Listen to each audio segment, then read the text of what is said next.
La commune est l'échelon territorial préféré des Français. Que l'on habite un village, une ville, une campagne, une station balnéaire, une vallée, un quartier chic ou populaire, on habite une commune. Et surtout, on y vit. Pour qu'une commune soit vivante et accueillante, il faut qu'elle propose des services à ses habitants.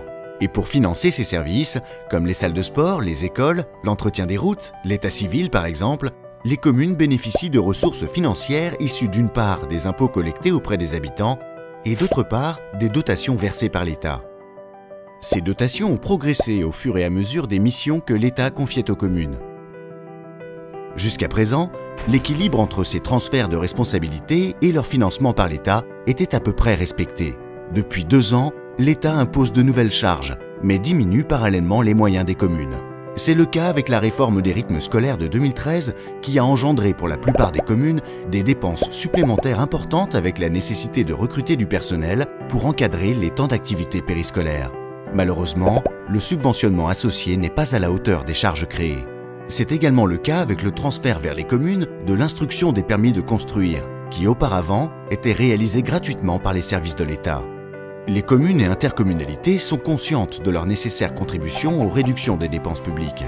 Mais les maires de France, qui gèrent en bon père de famille le budget de leur commune, ne souhaitent pas être les seuls à participer à l'effort. La baisse des dotations de l'État vers les collectivités locales, annoncée jusqu'en 2017, est difficile à assumer telle qu'envisagée pour la majorité des communes de France. Faut-il en arriver à des situations extrêmes en réduisant le nombre de piscines, de centres de loisirs, d'écoles, de restaurants scolaires? Parce que l'on ne pourra plus assumer l'entretien ou les salaires des employés. Ce sont 30% des dotations de l'État qui vont disparaître dans les prochaines années. Si l'État ne revoit pas son projet, en échelonnant à plus long terme la réduction de ces dotations et en trouvant des solutions, les communes n'auront pas d'autre choix que d'augmenter considérablement leurs taux d'impôts locaux ou diminuer fortement leurs services. C'est impossible. L'Association des maires dénonce cet état de fait.